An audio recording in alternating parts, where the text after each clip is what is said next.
Dear friends in Jesus Christ, in today's gospel, we can see that the disciples of John the Baptist were worried about his disciples, John the Baptist's disciple, leaving him for Jesus, and they were not happy about it. So then they began to ask him, okay, something like that. Okay, why they are going? You pointed out this person, that is Jesus. You pointed out to him at the river of Jordan, and now people are leaving you. Disciples are leaving you, and they are going behind him. They be going behind to hear and listen what this new teacher was telling them. So it was one of the point, and then we also could see that John was telling at the end, he must increase, I must decrease. So which means he was humbling himself. It shows the loveliness of his humility that he had. In today's gospel is taken from the Gospel of John, and he is the fourth gospel writer. He wants to ensure that John the Baptist had his proper place as the forerunner of Jesus, not other than that, not other than that. And there were those who were still ready to call John Master and Lord, and those people were only worried about that people leaving John and following Jesus. And this gospel writer wishes to show us that John had a high place, but the highest place was reserved for Jesus alone, not anybody else. This gospel writer also wishes to show us that John had never had any other idea than that Jesus was supreme. John had that idea that Jesus was supreme than anybody else. There is no one can be compared with him. There is no one be equaled with him. Can be equaled with him. Can be equal with him. So he knows it. He knows it, dear friends. And that's how this fourth gospel writer proceeds in writing or telling in this passage of today. And we could see that the disciples of John the Baptist, so they were saying, why these people are leaving John for Jesus? What is happening? They were not happy about it. They were not happy that they did not like that their master takes the back seat and the second place. They did not like people are abandoning him and the crowds are flocking out to hear, listen what this new teacher Jesus was teaching them. So they were not happy.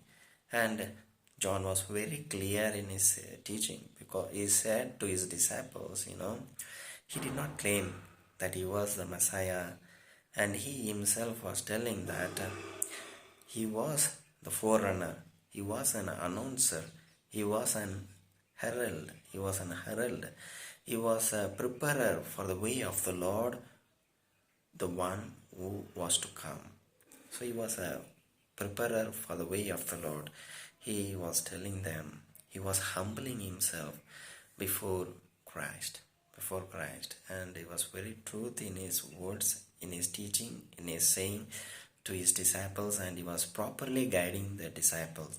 That's how, dear friends, we also should imbibe that qualities in our day-to-day lives. We can talk about John the Baptist so much, his humility and so on. And John the Baptist also gives the picture of bride and the bridegroom. It was easily understood by the disciples, by the Jews, because in the Old Testament, so it says that Israel people were bride of God, bride to God, and God was their bridegroom, and God was bridegroom of Israel. So this picture is bringing and telling them. And he himself says that Jesus is the bridegroom, and he himself the friend of the bridegroom. So he accepts, he says. And when you look into that, he knew that Jesus was from God. Jesus was from God, and Jesus was a son of God. Therefore, the Israelites are bride, and Jesus is the bridegroom. So Jesus is the bridegroom, and Israels are bride to Jesus, and Jesus is the bridegroom to the people of Israel.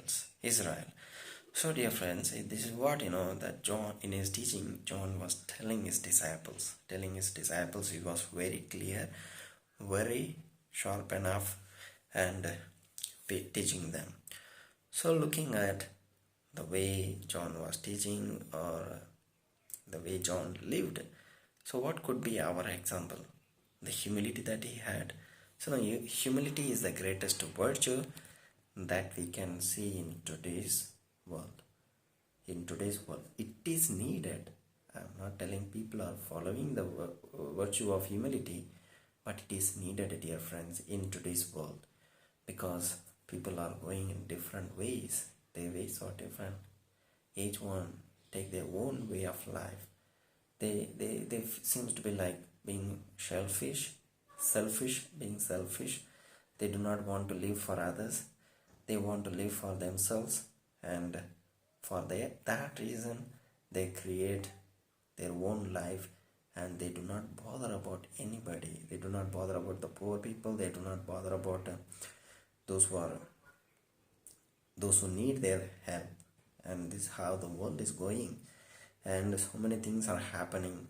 We are not aware of it, whether how this coronavirus is affecting, and another Omicron virus, the variant of coronavirus, and it is being affecting, and it is taking the lives of the people, and the normal life is gone. The normal routine of life is gone, and we are in a different way of life. We have to wear mask. We have to follow the strict measurement to take that take to clean, to keep ourselves hygienically. We have to keep ourselves, and we have to go for regular hand washing. We have to sanitize ourselves. So there are a lot of restrictions are coming, dear friends, but the world is going in a different way. So we need to adapt to the world, seeing the world in the light of the gospel. So when we follow this today's gospel, the quality of humbling oneself, so we can see the world in the light of the gospel.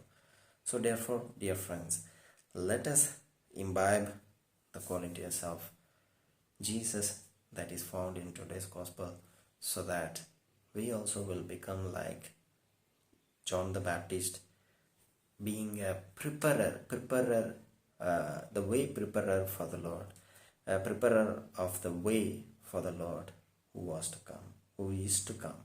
Thank you.